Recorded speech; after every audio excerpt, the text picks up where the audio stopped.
Thank you very much for that kind introduction, Rosie. I look forward to talking to you. I had no idea I was bald until you pointed that out to me. So thank you. I was in Chicago recently. I had two homegirls with me, and they were introducing me, and they said, recognized by the White House in 2014 as a champion of change. And this homegirl turned to me, she goes, Trump? And I said, no, it was the other guy. I apologize. A lot of you sometimes have heard me before, and it happens. I once spoke at a foster grandparent gathering, a huge gathering in Southern California. I had spoken at it one summer. They invited me to speak the following summer, and stuff doesn't change all that much sometimes. And afterwards, I don't know why they invited me 2 summers in a row, but this grandmother came up to me, a foster grandmother, and she was so I think she liked the talk. She was crying, and she shook my hand, and she said, I heard you last year. It never gets better.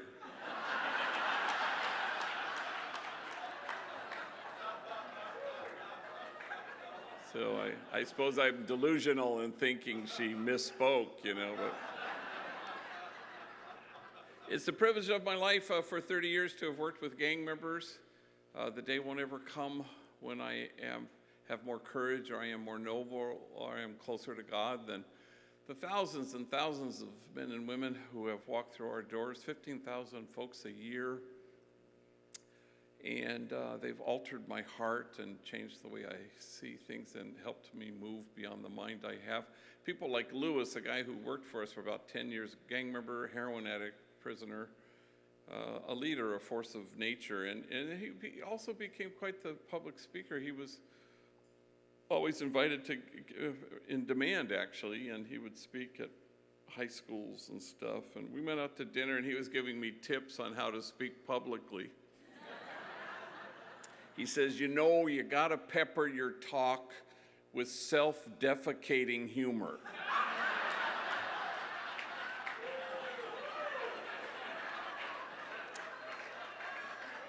I said, yeah, no shit. That is some good advice there.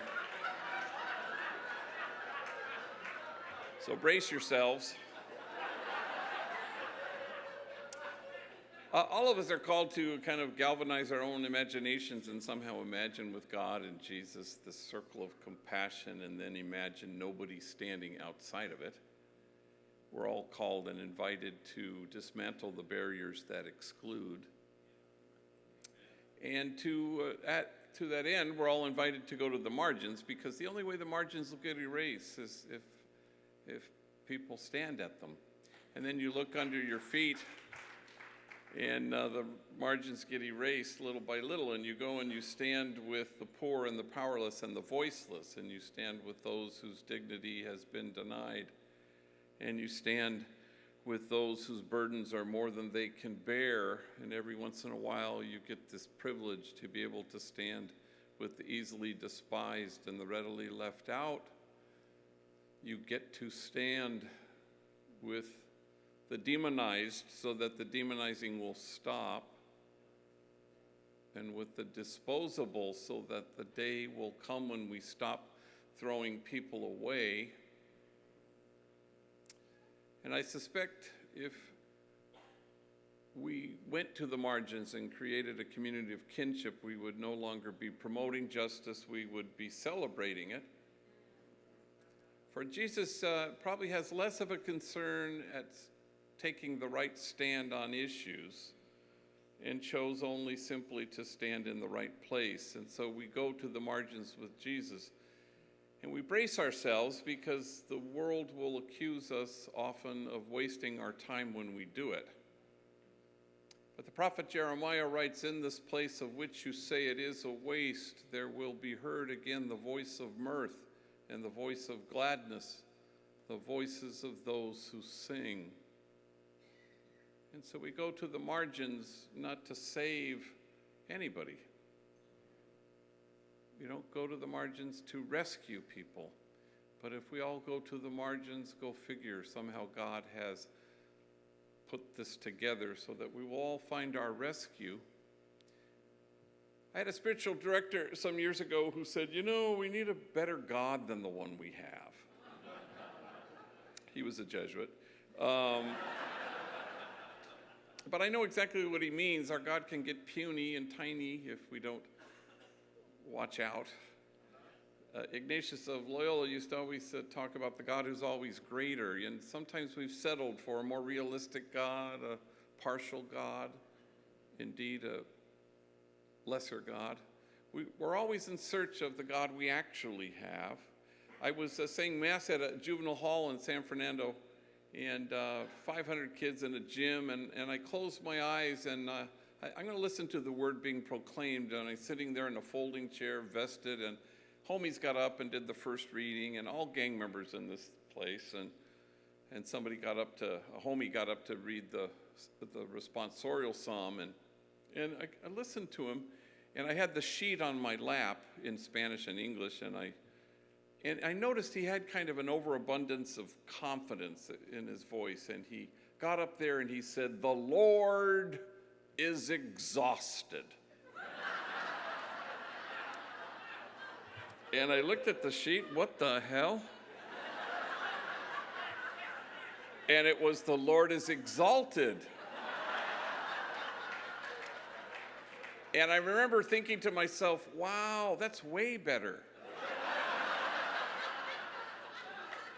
Because you can connect to that, and the truth be told, the exalted God, frankly, is the creation of human beings, because anybody in this room would want to be exalted if you were God. Anne Lamott always says that you've created God in your own image when God hates the same people you do. Well, the same thing goes for that. Exhausted, I like that. It's expansive, it's spacious, it's extensive to you, it's generous, it's selfless. That is a better God than the one we have. A couple months ago, I buried my 92-year-old mama who gave birth to 8 kids, and I buried my dad about 25 years ago. And she was, wasn't afraid of death. She would say, "Oh, I can't wait to go home." And she was sharp as a tack. Even till the end. In the last year of her life, she watched so much MSNBC, she was becoming Rachel Maddow.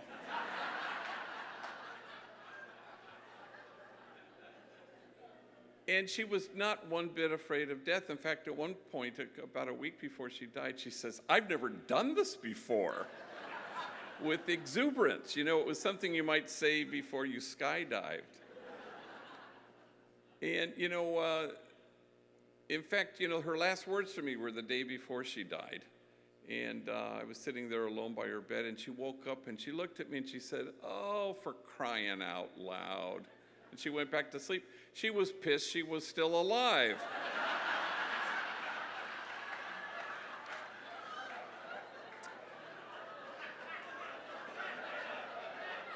And it was such a gift to actually be there the following day at noon. And again, I was the only one there. A couple of my sisters stepped out to bring lunch back. And she just let out this tiny, wondrous, glorious gasp. And then she left us, and it was skydiving. And nobody in earshot of the sound could ever be afraid of death again. But I bring her up because in the last weeks of her life, when she'd be in and out of consciousness, and 1 or 2 or 3 or 8 of us were standing around her kids, were standing around her bed, she'd wake up and she'd lock onto one of you. And she'd say with breathless delight, "You're here. You're here." And I remembered that after I buried her, and I think, that is the singular agenda item for God. To look at you with breathless delight and say, "Oh, you're here. You're here." A God who frankly doesn't want anything from us, only for us, and that's hard to take. But that's who God is, and so you notice the notice of God, the tender glance of God which inspires you to do only one thing, and that is to be the tender glance of God in the world. And that's the hope. You know, service is kind of where we begin, but we don't want to end there, because service is the hallway that gets to the ballroom. And you want to get to the ballroom, which is the place of exquisite mutuality, the place of connection, where there is no us and them, just us. And separation is an illusion. One of the great privileges of my life was knowing Cesar Chavez as a friend, and once famously a reporter had commented to him and said, "Wow, these farm workers, they sure love you." And he shrugged and smiled and said, "The feeling's mutual." And that's the hope. At Homeboy Industries, I'm not the great healer, and that gang member over there is in need of my exquisite healing. The truth be told, we're all a cry for help. We're all in need of healing.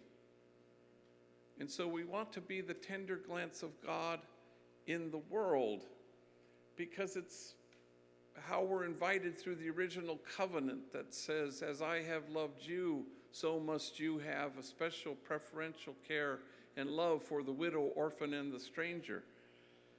And God identifies these subgroupings of the poor, if you will, because God thinks these are the folks who know what it's like to have been cut off.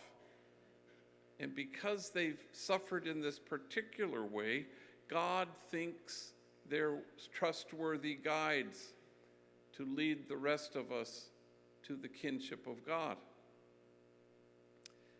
And so if we allow ourselves, we will be led to that place. If we allow ourselves to be reached by the widow, orphan, and stranger, that's the way it's supposed to work. Saving lives is for the Coast Guard. You don't go to the margins to make a difference, because then it's all about you. You go to the margins not to make a difference, but so that the folks at the margins make us different.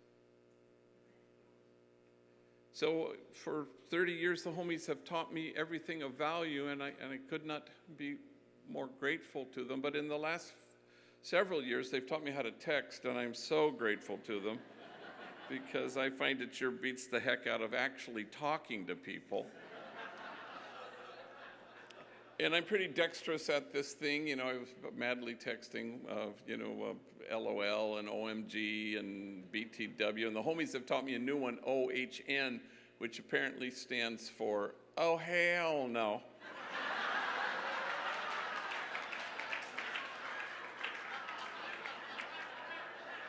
And I've been using that one quite a bit lately. I know I can't be alone in being vexed by this autocorrect thing. It just drives me crazy. I had a homegirl one Sunday, a tough cookie named Bertha. She goes, "Where are you at?" I said, "Well, I'm about to speak to a room full of monjas, sisters, nuns, Spanish for sisters. I'm about to speak to a room full of monjas," and I pushed send, and autocorrect told her I was about to speak to a room full of ninjas.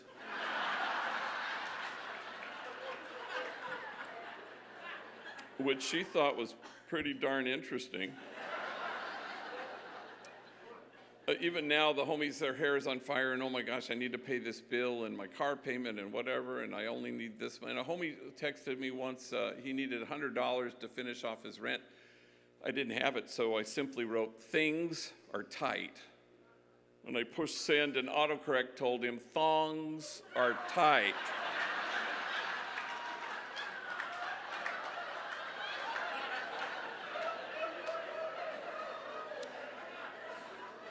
And he wrote me back, "Sorry to hear that."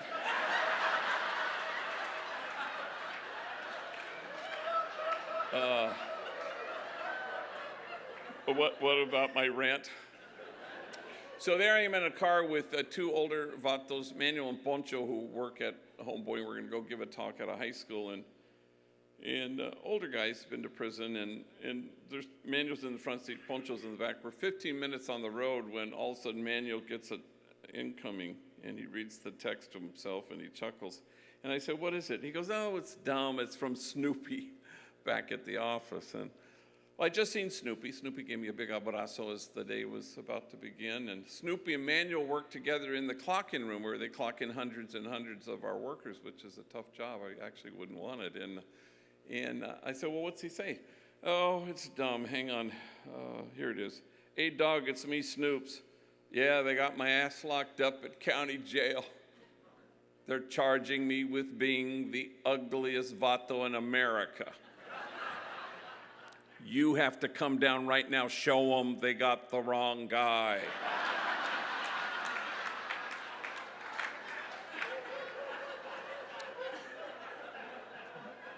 Well, the three of us, we just howled with laughter. I nearly drove into oncoming traffic.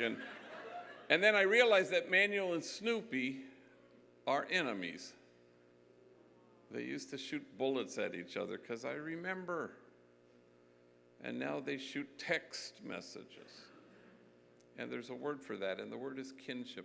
How do we obliterate once and for all the illusion that we are separate?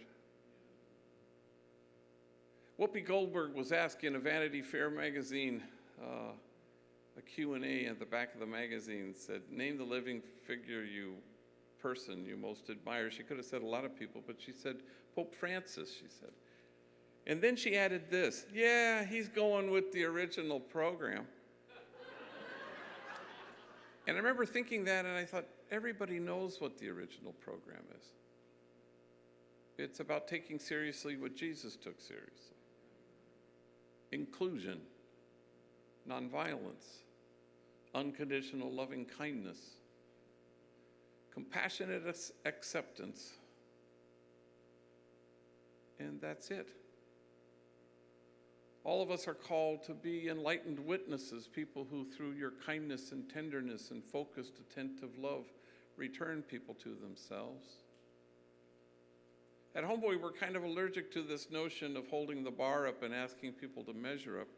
We're invited to show up at the margins and to hold the mirror up and tell people the truth, knowing that your truth is my truth, and my truth is a gang member's truth, and your truth is their truth, and it's all the same truth. And here's the truth: you are exactly what God had in mind when God made you. And then you watch folks on the margins in particular as they become that truth, as they inhabit that truth. And you aren't transforming their life, but in their presence and with them, as you allow yourself to be reached and as you receive them, everybody is inhabiting their mutual dignity and nobility, and that's the way it's supposed to work. In the Acts of the Apostles, they talk about an odd thing, and it says, and awe came upon everyone. The measure of the health of any community at all may well reside in our ability to do that, to stand in awe at what the poor have to carry, rather than stand in judgment at how they carry it. For as you hold the mirror up and folks on the margins start to inhabit their truth, you know that you have to dismantle messages of shame and disgrace that get in the way, that keep people from seeing their truth. Messages promulgated by a cultural disparagement that couldn't be worse than it currently is. And so you try to stand in awe, for shame and disgrace is the principal suffering of the poor throughout history and throughout Scripture. I get invited to give a lot of talks, and I was invited some years ago to speak to 600 social workers in Richmond, Virginia. And it was one of those, what they call a gang in-service, and so it was all day long, 9 to 5, in a hotel, a ballroom, and 600 social workers. And I figured, maybe I'll do the keynote, or maybe I'll speak at lunch, or I'll speak at the end of the day or something to close the day. So I said yes. I bought my ticket. A week before I was to fly to Richmond, Virginia, I pull out the original letter, and to my horror, I discovered that I was to be the only speaker all damn day from 9 to 5. And I said to myself, oh, hell no. So I called in two homies, trainees who work at, and we have about 500 folks who work there, and I called in Jose and Andre, and I sit them down, and they're about, in our 18-month program, they're probably like a year in or something, and I sat them down, I said, look, you're flying with me to Richmond, Virginia, and I'd like you to get up and tell your stories. Take your time.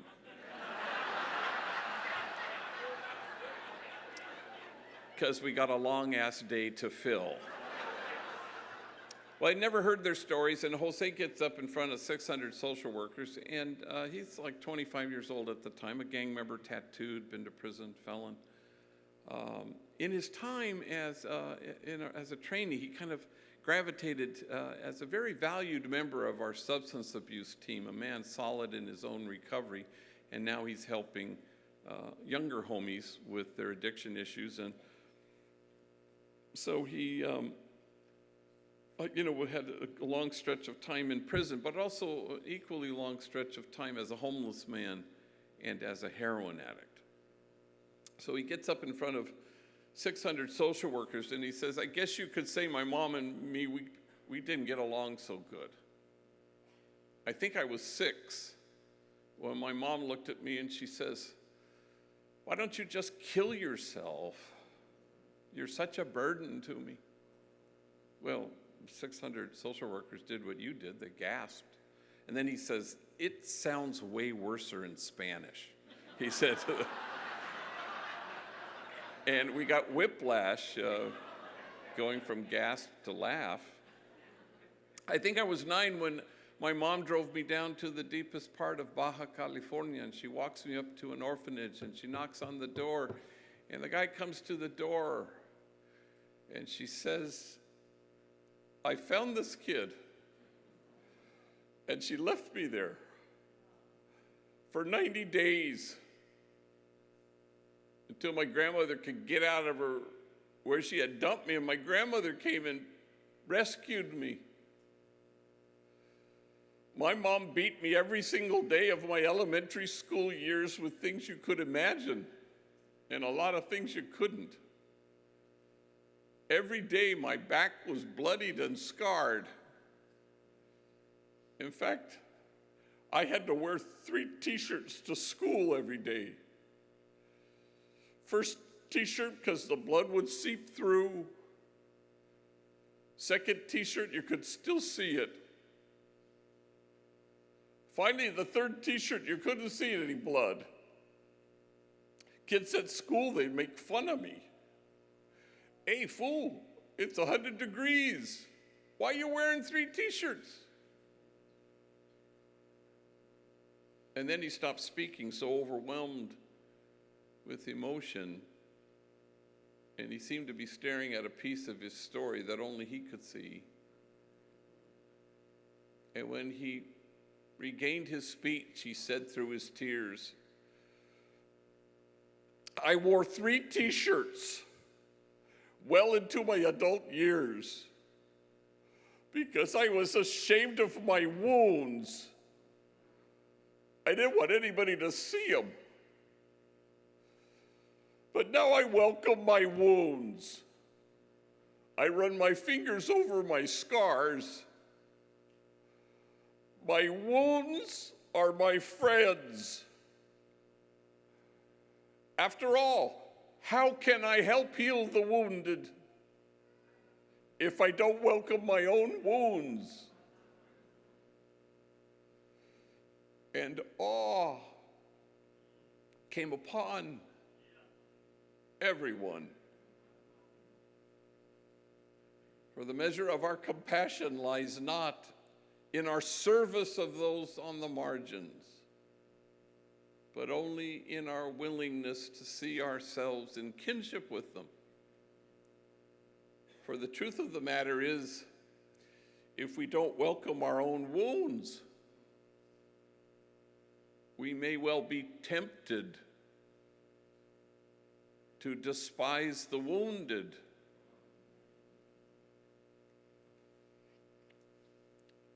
And so we choose to stand in the right place, and the margins get erased, and we take seriously the 4 things Jesus took seriously: inclusion, nonviolence, unconditional loving kindness, and compassionate acceptance.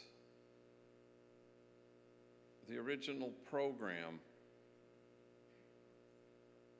I was interviewed once on the Christian Broadcasting Network by this woman, and she asked me what we do at Boyle Industries.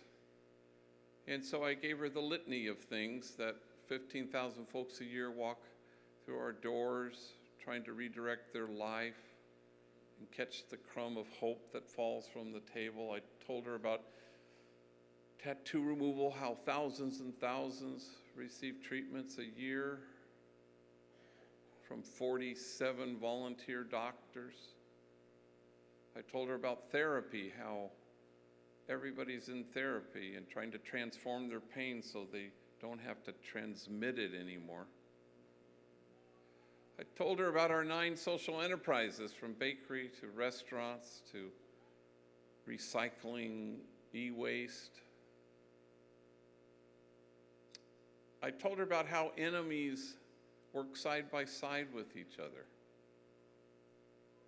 and form a bond stronger than anything they've ever known. I told her about healing and coming to the truest sense of yourself in loving. I told her about a community of tenderness that holds people and gives them back to themselves. When I finished this long litany of things that we do at Boyle Industries, she looked at me and she said, "Yeah, but how much time do you spend each day at Boyle Industries, praising God?" And I didn't know what to say, so I said, "All damn day."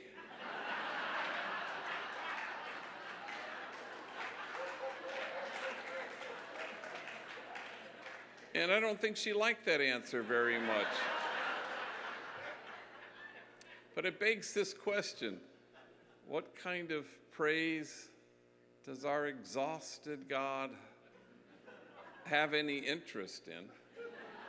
And I'll end with this. Sometimes it occurs to universities to force their students to read my books against their will. And I'm not complaining, but my alma mater, Gonzaga University in Spokane, forced the incoming freshmen to read Tattoos on the Heart, and they said, "Can you come and speak?" I said, "Sure." And then they said they're going to have a big Tuesday night venue with 1,000 people.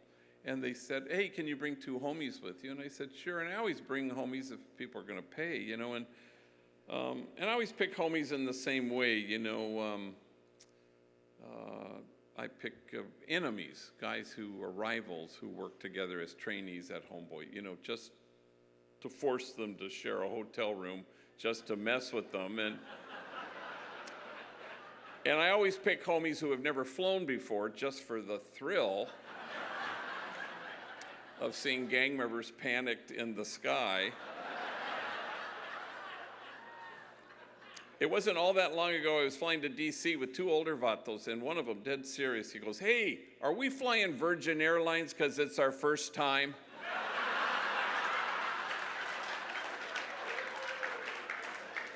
I said, "Yes, it's a requirement.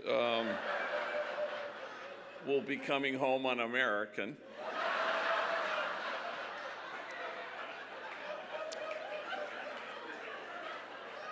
So I picked 2 homies, Bobby, an African-American gang member who worked in the bakery at the time, and Mario, who worked in our merchandise store where we sell our logo stuff. And I've done this hundreds and hundreds of times with men and women. I've never had anybody go with me more terrified, petrified of flying than this guy Mario, and it was actually kind of freaking me out. He was hyperventilating, and we hadn't even boarded the plane,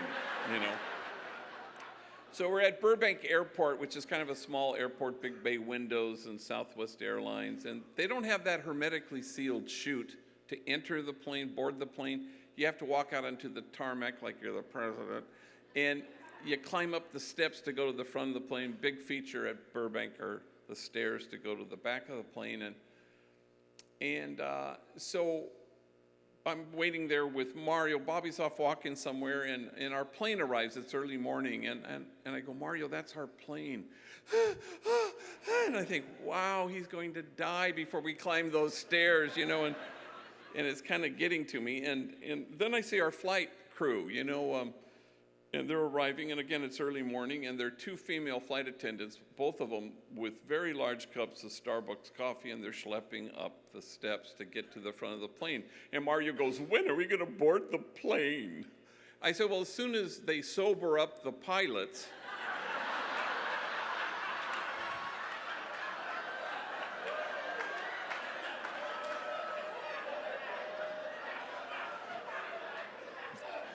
There they go now. Perhaps I shouldn't have said that. So I should tell you that Mario, in our 30-year history, is the most tattooed individual who's ever worked there. Trust me, which is saying a lot. He's all sleeved out, neck blackened with the name of his gang, head shaved, covered in tattoos, forehead, cheeks, chin, eyelids that say "the end," so that when he's lying in his coffin, there will be no doubt. So I'd never been in public with him, so he and I'm trying to calm him down, and we're walking through the airport, and people are like this, and mothers are clutching their kids a little more closely. And I think, wow, isn't that interesting? Because if you were to go to Homeboy tomorrow and walk in there and ask anybody, who's the kindest, most gentle, tender soul who works at Homeboy, they won't say me. They'll think for half a second, and then they'll say, Mario. Yeah, Mario. Mario now sells baked goods over the counter in our cafe bakery. Mario is proof that only the soul that ventilates the world with tenderness has any chance of changing the world. So we get to Spokane to Gonzaga, and these things always happen, the big talk Tuesday night. What they don't tell you is all day Tuesday, they got 94 other talks planned for you that they neglected to tell you about. And so this class, this lunch, this meeting, this class, all damn day. So I told these two guys, I said, look, I'm not going to speak at any of these. I'm going to be in the back of the classroom. You get up, tell your stories. And they're nervous, especially Mario, but they do a good job. Stories of terror and torture and violence and abuse of every imaginable kind, and honest to God, if their stories had been flames, you'd have to keep your distance. Otherwise, you'd get scorched. I would not have survived a single day of their childhoods. So we get to the nighttime thing, and it's 1,000 people, and I say, hey, you guys, I don't think I had planned to do this, but I said, you get up before me, in front of me, and do what you did today, just a little 5-7 minute thing each. And they were really terrified, especially Mario, because of so many people, but they did a good job. And then I got up and did my thing, and then I wanted them to speak beforehand so that I could bring them up for the Q&A time. So they're standing on either side of me, and yes, question. Yes, ma'am. And a woman stands, and she goes, yeah, I got a question. It's for Mario. First question out of the gates for Mario. And Mario's this tall, skinny drink of water, and he clutches the microphone, and he's just nervous as hell. And he looks at this woman, yes? And she says, well, you say you're a father, and you're about to enter, you have a teenage daughter and a son. They're about to enter their teenage years. What wisdom do you impart to them? What advice do you give them? And Mario closes his eyes and he clutches the microphone with greater intensity, and I can feel that his emotions are starting to rise, and he's getting a friggin' hernia trying to come up with an answer. And when suddenly he blurts out, and as soon as he says those two words, he rushes back to his closed-eyed, microphone-clutching refuge. And now I know he's losing his battle with his tears, but he wants to get this sentence out.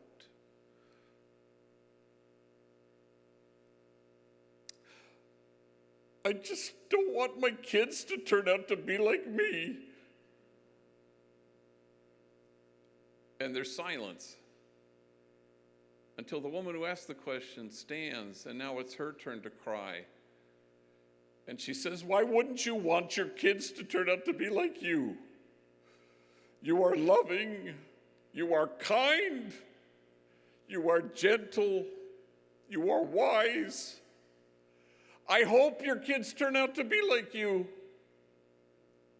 And 1,000 total perfect strangers stand, and they will not stop clapping. And all Mario can do is hold his face in his hands, so overwhelmed with emotion that this room full of strangers had returned him to himself.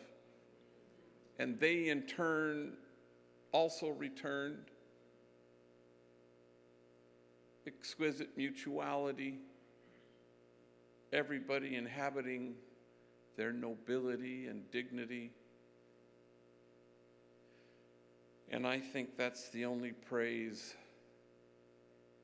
God has any interest in.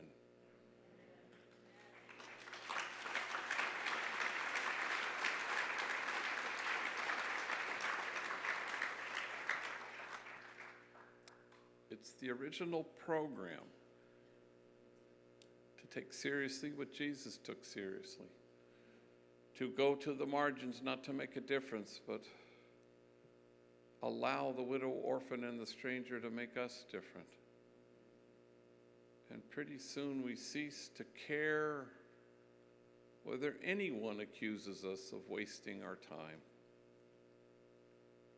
For in this place of which you say it is a waste, there will be heard again the voice of mirth and the voice of gladness, the voices of those who sing. We allow those voices to be heard. And we don't go to the margins to rescue anybody, but go figure, if we all go there, we find rescue. Thank you very much.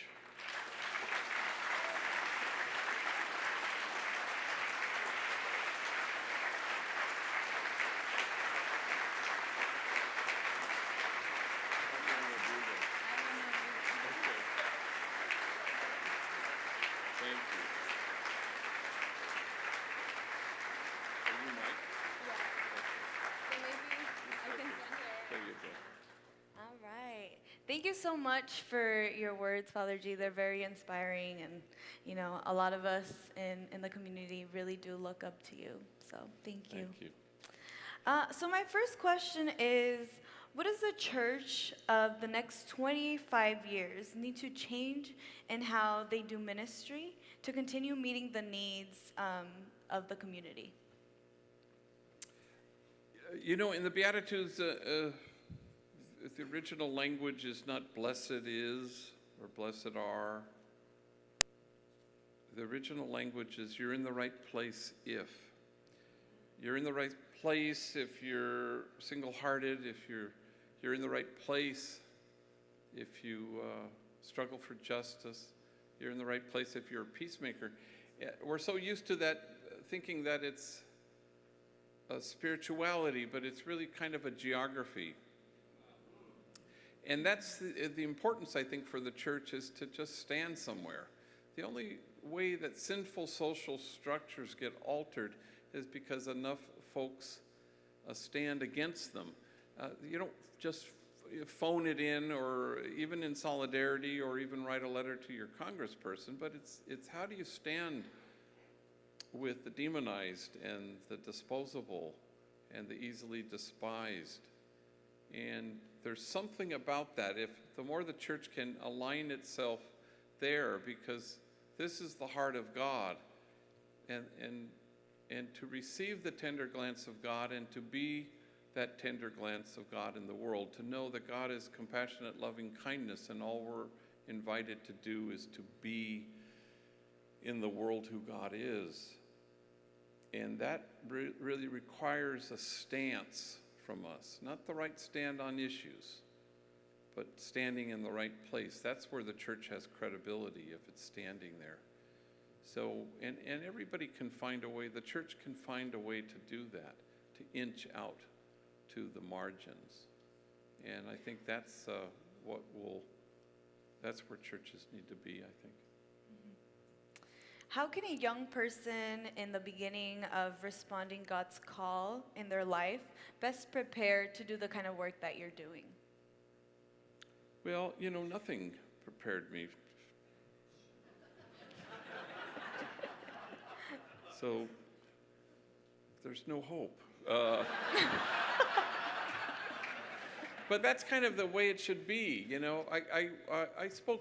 I could defend myself maybe a little bit in Spanish, but that was one of the best gifts I ever brought to the community at Dolores Mission, was my inability to communicate.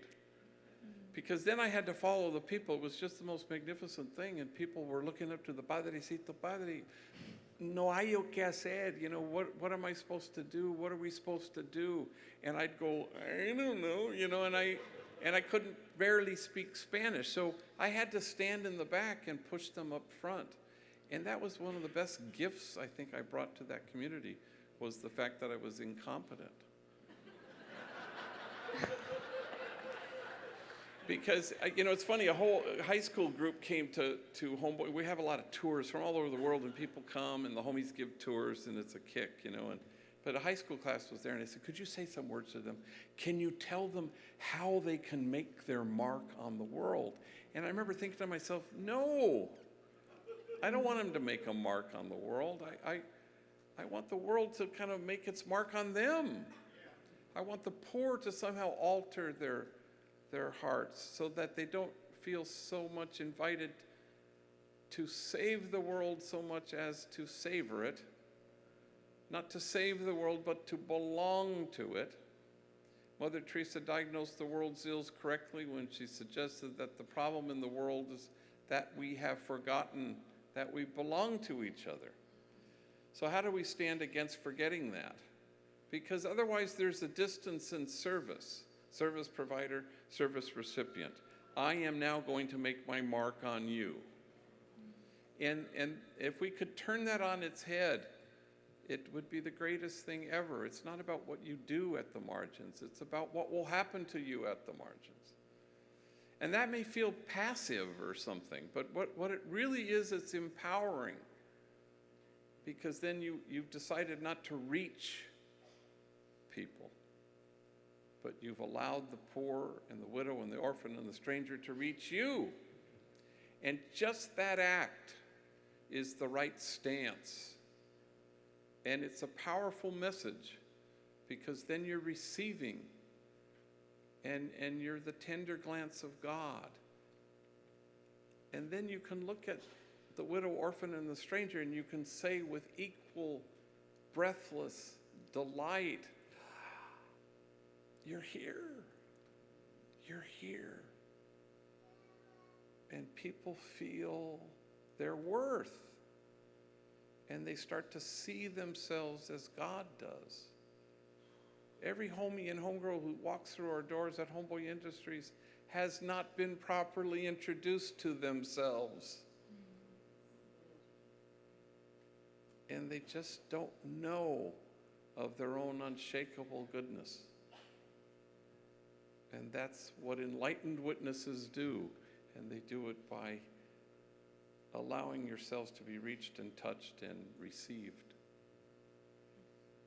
What do you think the church needs to start doing, and what it needs to stop doing in order to cater to the community where it's at?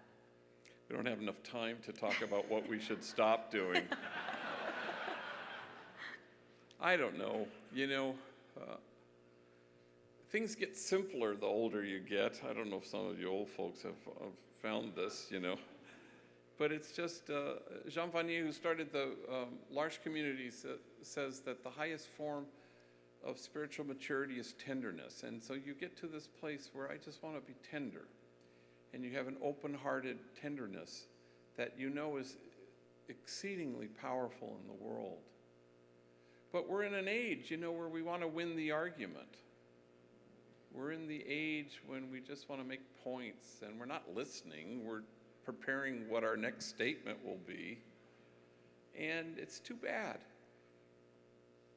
Because if we could just choose tenderness, I think we would make these incremental steps towards a kinship that God would recognize. And so, keeping it simple and trying to live as though the truth were true and putting first things recognizably first. And that's the truth that you want to announce with the clarity of your lives. But we're so reliant on words and somehow reaching people that way, when our witness and where we've chosen to stand is just, the volume is turned so loud on that. And that's a good thing. People will go, okay, pipe down, I get it, turn that down. And that's a good thing, because our own Christian resistance requires us, I think, to be able to be clear. People will look at us and say, that's what I want to do. I want to follow in exactly that way. And embracing the things that Jesus took seriously is the best way to announce that message to the world. So our preaching has a whole lot of no in it, but we need to find our yes, and that's an exciting thing. That's the original program. Just a brief little story. Recently, I spoke at a deportation proceeding, and not for somebody being deported to Mexico or Central America or Guatemala. It was a guy who they wanted to deport to Uzbekistan. And I knew him as a little kid locked up in probation camp. And he was like 28 years old. And I'm sitting there and they ask you questions. How do you know him? And I promised to help him, and we'll hire him at Boyle Industries. And every once in a while he'd blurt out things. He'd say, I made my first commotion with you. And First Communion, and I'm certain it wasn't his last commotion. But he came to this country and he was like 9, and he only spoke Russian, and he landed in this area with a lot of gangs, and he joined this gang, and then I knew him in probation camp, locked up. And then he did a 10-year stretch in prison. So they wanted to deport him to Uzbekistan, which was kind of incredible that he hadn't been there since he was like 6. So I went back to the office after testifying, and I see this guy, Louis, and I know that he's from the same gang as this, Uzbekistan guy. And so I said, do you know that guy? And he goes, oh my God, that's my dog right there. We're, roll dogs. And we call him Russian Boy, he said. In fact, we were cellies. We were locked up together at county jail. And he'd go out into the hall on the payphone. He'd be talking to his mom. And he'd be speaking Russian. Damn, gee. He spoke the whole language. Well, I love that. Because I think that's what the church is called to do. Speak the whole language. And there's something about that says to me, it's the power of extravagant tenderness when you speak the whole language. And then you've become the notice of God, and noticing as God notices, and it's a powerful thing in the world, and nothing can stop it. So this next question, I ask it as a Latina, as someone who comes from an underserved community. And so you, Father G, as a white man working primarily with primarily working with people of color, what is your best piece of advice for white allies? You know, sometimes this can be tricky because it opens that door for that white savior complex that in many times we do not want to see in our communities. So what kind of advice would you give to white allies who feel called to do this kind of work? I had a homie the other day, he says, wait a minute, you used to be white? I could not have felt more honored. Yeah, I don't know. It's funny, it's not a thing that's ever come up, oddly, you know, because part of the thing is if you are saving the day, then people go, well, who the hell are you? And what do you know? And you don't know anything about my experience. Or if my job is to give advice and tell gang members, do good and avoid evil, it's like, well, who the hell are you? But the minute you turn that on its head and you do not try to reach gang members, but allow yourself to be reached by them, then suddenly nobody knows, you mean you used to be white? Because I think that's really the way it works. We're endlessly disqualifying ourselves. I couldn't possibly connect to a gang member because he has tattoos and I don't, or I don't know what you would say. But the task is never yakking. The task is always receiving, listening, allowing yourself to be reached. And then you're delighting in the person right in front of you, and the soul feels its worth. This is what you want. It may seem odd, but I don't think, I've never once in 30 years had a homie say to me, well, what do you know? You're white. Maybe they thought it. They never said it. But trust me, they've said everything that's been on their mind to me. And they never said that, and I think the reason is because it's like, I'm not giving advice. I'm not telling them what to do. You know, if you just, the great common denominator here is if you can just love being loving, nobody's going to notice where you came from or the color of your skin or who you are. And I think that's the secret, because this is a human thing. All of us are born wanting the same things, and then something derails some and not others, and some win the lottery and not others. A homie was part of this panel, and a woman got up and just said, I'm white, I'm privileged, I'm educated, I just feel so guilty because of my own white privilege. And what would you say to somebody like me? And so this guy, Jose Arellano, said, look, if tomorrow I win the lottery, I will not feel one bit guilty. I will only feel guilty if I misspend my winnings. That's a pretty damn good answer, isn't it? It kind of blew me away. And, and I think that's true. None of us can help where we came from or what color of skin we happen to be given. It's a human thing. It's the only thing that's on God's mind, that you may be one. I suppose Jesus could have been more self-referential, but it's really about us, because we have an exhausted God who only wants it to be about us. That my joy may be yours, and your joy complete. It's not a God who wants anything from us, only wants for us, like the best parent ever.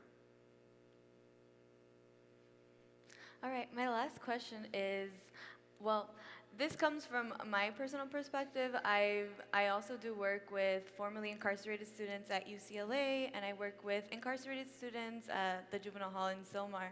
And so sometimes, teaching these kids, sometimes they explain to me how they're facing 40 to life, in really tough situations. And so sometimes I leave this space almost carrying the weight of the world.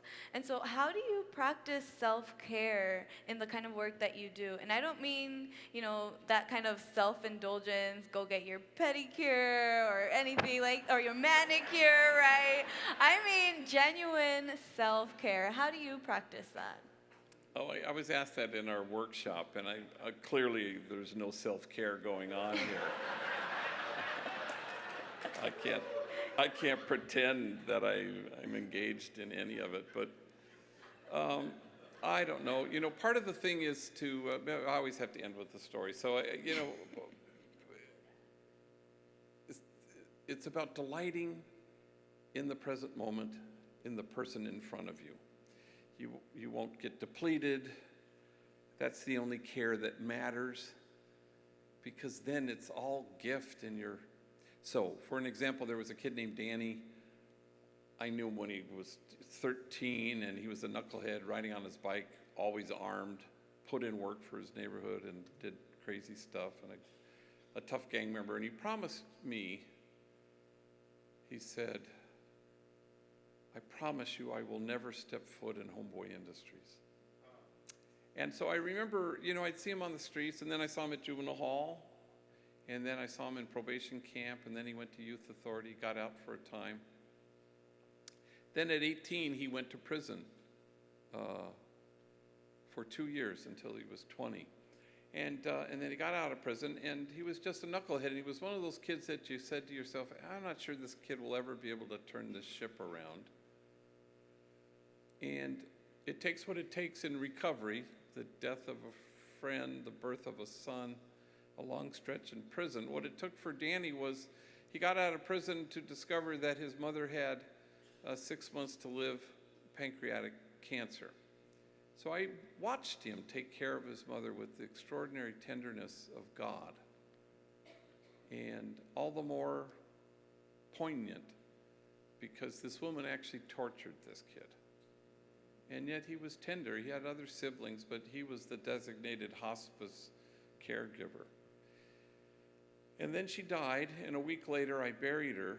And a week after that, Danny, for the first time, walks into Homeboy Industries. And I watch him as he works with enemies. I watch him as he puts his arm around guys he used to shoot at, and boy, did he. And I watched him as they laugh, and how this bond gets formed. And I watched him as he gets his high school diploma finally, and he goes to ELAC, East LA Community College. And one day he comes into my office, he sits down, and this is how he begins. He says, "What happened to me yesterday has never happened to me in my life." And he tells me that he gets on the Gold Line, which is right across the Chinatown stop, right across from our headquarters, and he takes it east to go home. And he says it's a packed train, but he manages to get a seat. And he says, standing right in front of him, holding a pole, he says, is a medio pedo guy, a guy who's a little bit drunk. And he says he's a homie because he can see tattoos on his hand. Older vato, he doesn't know who he is. And Danny's wearing a sweatshirt that fills his whole chest that says Homeboy Industries, jobs, not jails. And the medio pedo guy is kind of hanging onto the pole, and he reads his chest, and he says, "Hey, you work there?" And Danny doesn't know whether he should engage this guy, and he nods. "Is it any good?" And Danny shrugs, and he says, "Well, it's helped me. In fact, I don't think I'm going to go back to prison because of this place." And then Danny stands, and he fishes a piece of paper out of his pocket, and he finds a pen, and he writes the address of Homeboy Industries on the piece of paper. And as he's telling me the story, he says, "I couldn't believe I knew the address by heart." And he hands the address and the piece of paper to the little bit drunk guy, and he says, "You come see us. We'll help you." And the guy studies the piece of paper, and he says, "Thank you." And the train stops, and the guy gets off, and Danny reclaims his seat. And now he returns to that earlier refrain. What happened to me next has never happened to me in my life. Everyone on the train was staring at me. Everyone on the train was nodding at me. Everyone on the train was smiling at me. And now he can barely speak. And for the first time in my life, I felt admired. And the two of us, we just wept. Because I don't know what else you're supposed to do.